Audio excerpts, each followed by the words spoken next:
Hey campers, and welcome back to the channel. My name is Mark and you are here for coffee and card games. Grab yourself a hot cup of joe, have a seat, and let's talk about Star Wars Unlimited. In this episode, I'm going to be diving in to the aggression faction that is red in the game, and we are going to be looking at all of the common cards, having some quick conversation and commentary. I'll share my thoughts on them and what I think's good, what I think's not good, and in the comments you can flame me and let me know how wrong I really am.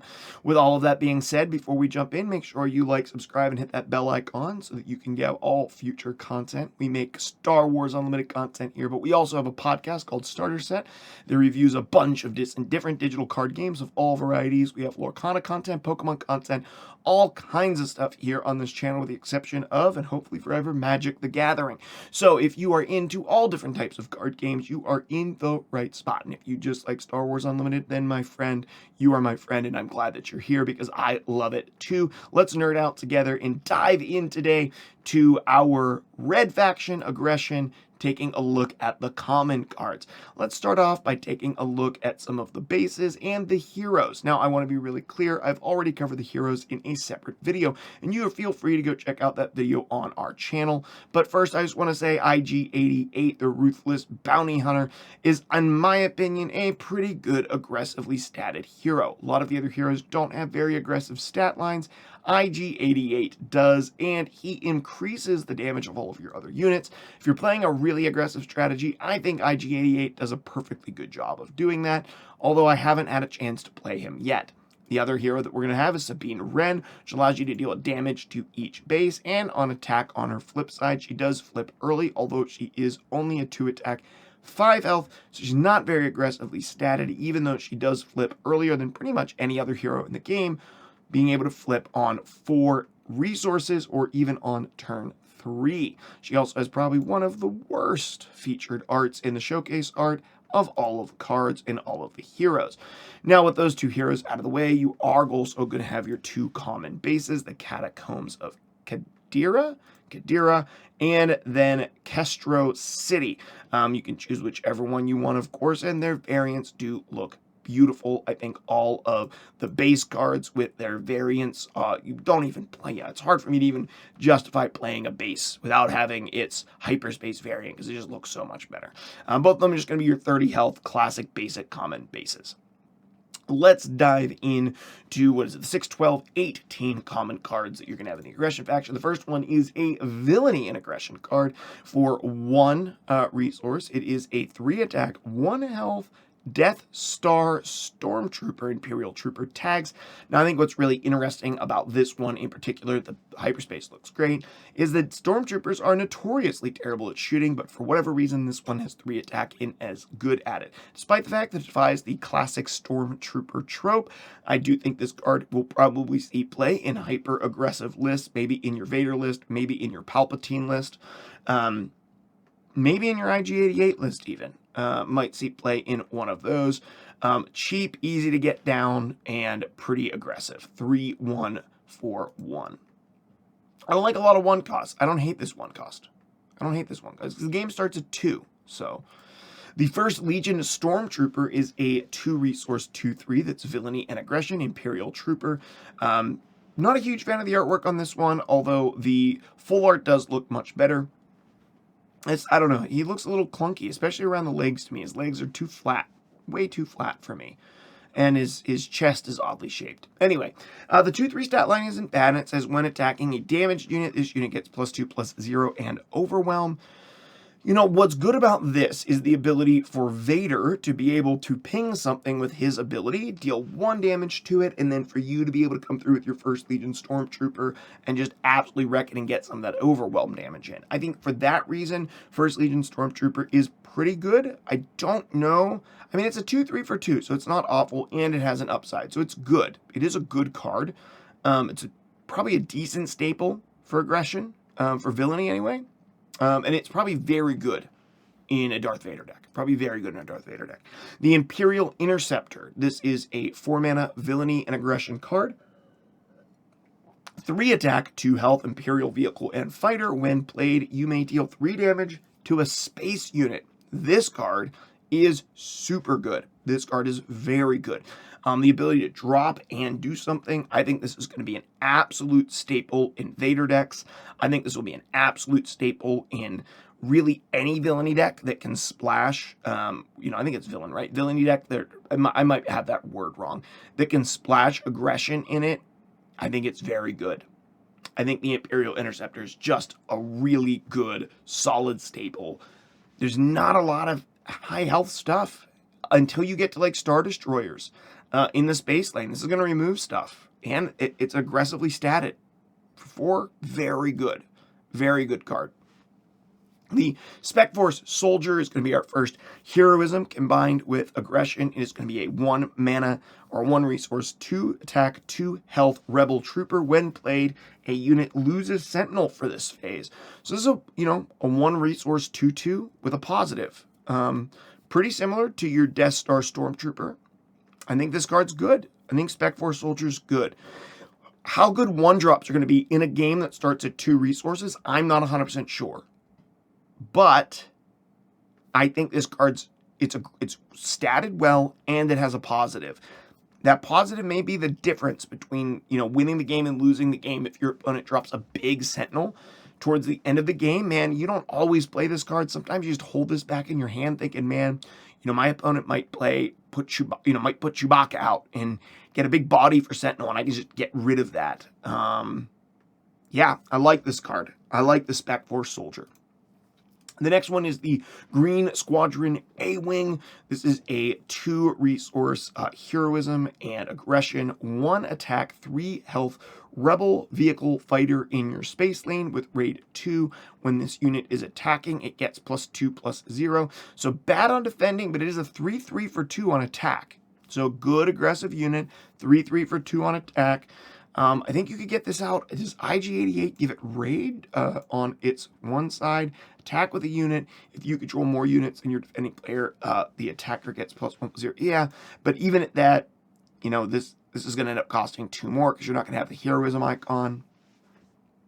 This is good if you're playing like a pretty attack heavy aggressive list.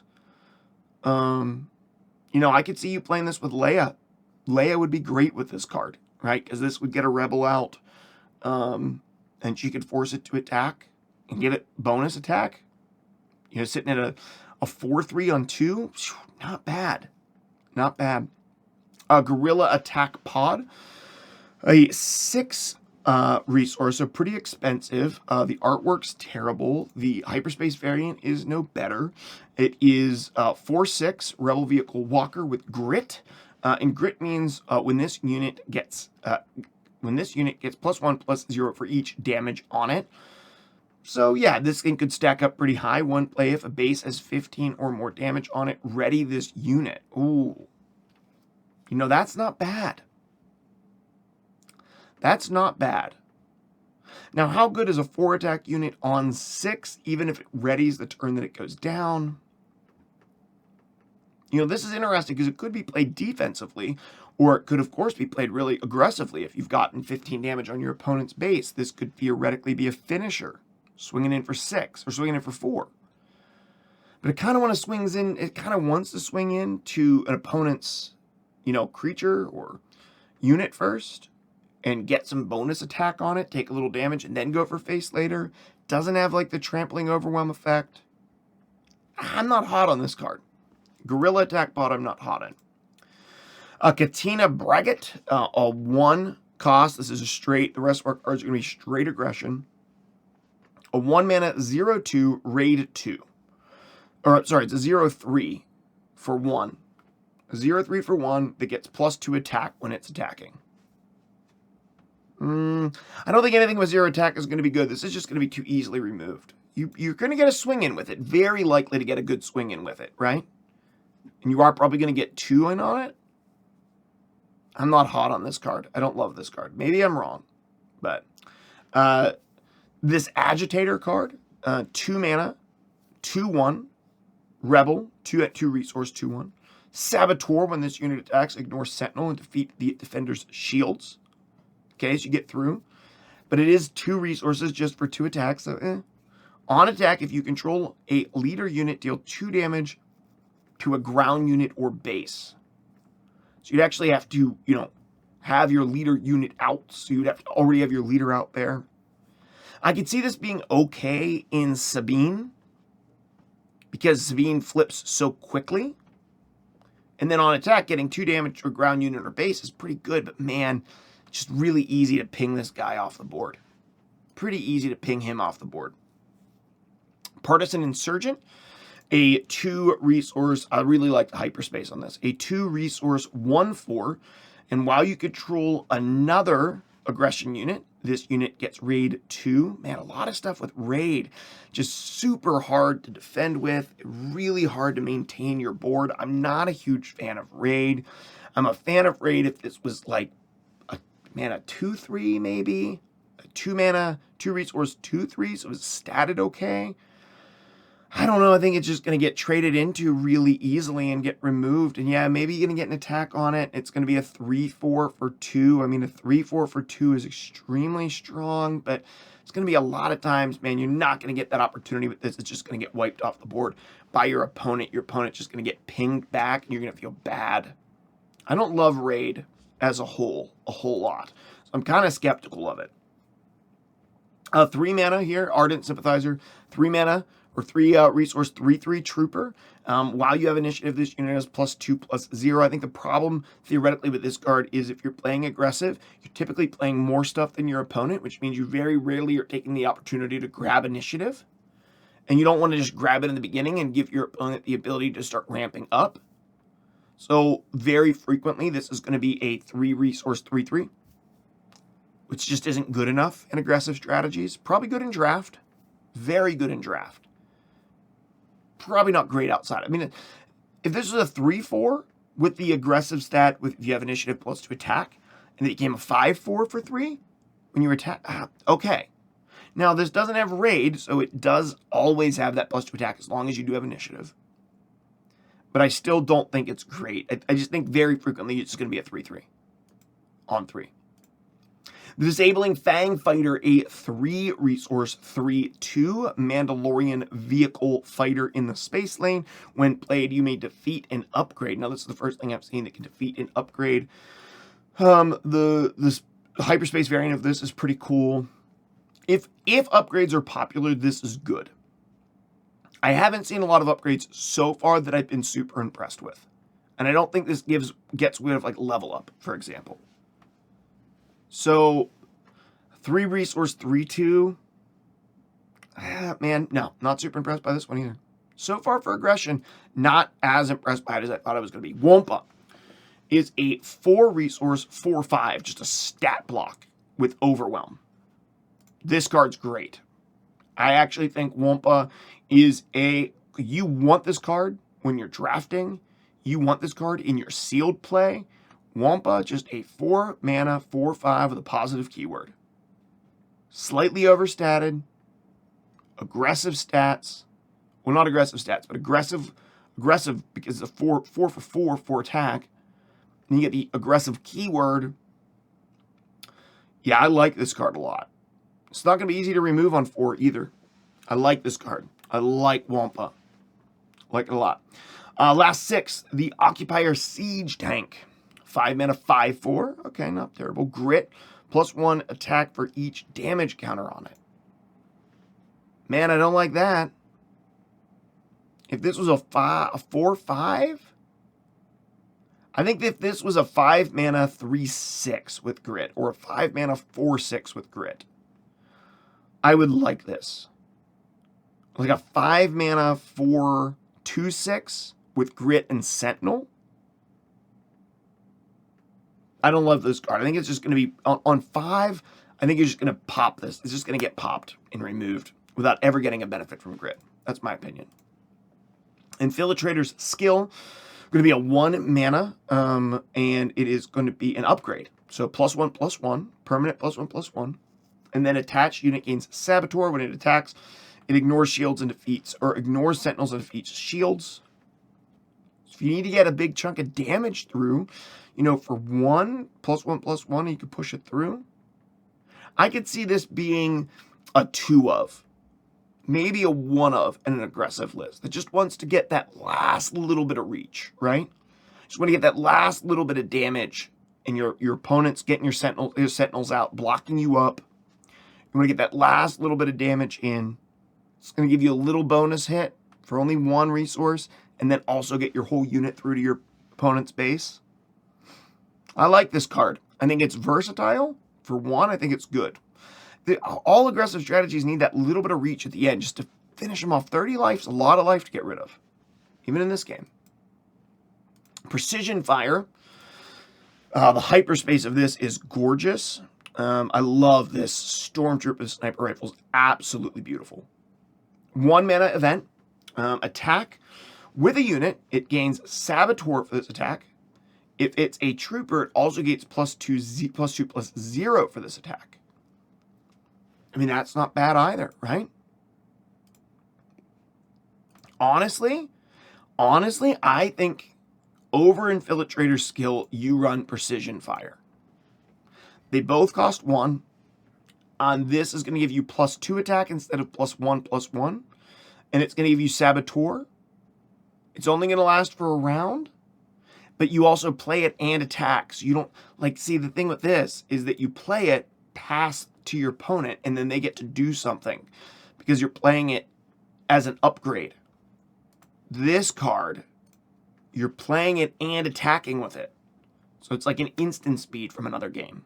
Or, I don't know, whatever speed you're used to. Legends of Runeterra, I don't remember what that was. Burst speed or whatever. Focus speed. Okay, so I said something about this card before I saw this other one. I don't think you actually ever play Infiltrator's Skull. I think Precision Fire is the reach card and will always be the reach card. And I think that you got to watch out for this card. This card, I think, is actually probably the staple. I think it's probably a 3 of. I think this is probably a 3 of in a trooper-heavy aggressive list that maybe wants to run like Vader and a bunch of aggressive cards. This honestly isn't terrible. It's 1 less damage than the previous card to be able to attack on the turn that you play it. I think this is great. I like Precision Fire a lot. Keep Fighting. 2 resources. Ready a unit with 3 or less power. Love the artwork on this card, and my goodness, the hyperspace is gorgeous. It's got the chain gun clone trooper going to war against the droids. Love it. This isn't bad. At 2 resources, it's probably fair. Ready a unit with 3 or less power. Get an attack. Ready a unit. Get another attack. It's not bad. This could be a staple in aggressive list as well. Keep pushing damage. Mission Briefing. Choose a player. They draw 2 cards for 3. Not a lot of card draw in this game, but you don't need a ton. There's no good way to cheat this out. If you're playing a mill strategy, this clearly enables a little bit of a mill strategy, but I just haven't seen that much in leaders. Yeah, I don't love this card. I don't love Mission Briefing. It's only a 1 card advantage for you. No, don't love it. Lastly, a Open Fire 3 resources event. Got Tactic. Deal 4 to a unit. 3 to deal 4 to a unit. Got something you want to get rid of? 3 to deal 4 to it. Not bad. It's good removal. You're going to pick this up and draft every time. If you're drafting, if you're doing a sealed event, Open Fire is a very good card for you. It's a common slot too, pretty easy to grab a hold of. There's a lot of things that you can just zap and imagine. Open Fire removes this Occupier Siege tank. Open Fire removes everything on this board except the Wampa and this attack pod. Not bad. I don't think it's going to be great for constructed, but it's very good, I think, for sealed and drafted play, for sure. Well, guys, that's all of the cards in the common slot for Aggression specifically. I hope you really enjoyed this video. If you have, please give us a like, a subscribe, hit that bell icon. It lets you know whenever we drop new videos. We're dropping new videos all the time for new Lorcana content, our podcast content, talking about other card game news, and I'm dropping new content all the time with Coffee and Card Games with Mark, talking about Star Wars Unlimited. Now, if you would also like to see me talk about one of my favorite card games of all time, Marvel Champions, we can go over deck building, strategies for Marvel Champions, different villains that you can defeat. We could do the Marvel Champion League, where I could show you the deck that I used to defeat the latest league. There is like a league out there to tell you exactly how to set up the villain deck, what type of heroes you're allowed to play, what factions you can play, and then you go against them. I could give reports back on the deck that I played and how those games went. If you're interested in Marvel Champions content, we could do box opening reviews of all of the cards coming up. We have Iceman coming up and a bunch of other stuff. Leave a comment below and let me know. Yes, I would like some Marvel Champions content, because I would love to make some Marvel Champions content for you, and also Star Wars Unlimited content if it's something that you'd be interested in. So let me know in the comments below if Marvel Champions content would be good for you, if you would enjoy that, if you're into that game. That's going to do it for this video. I appreciate you guys tuning in. Lots more Star Wars Unlimited content coming up as we look at all of the factions and all of the cards for all the factions. We're talking about every single one of them here on the channel. So stay tuned for more Star Wars Unlimited content, and you have a great day.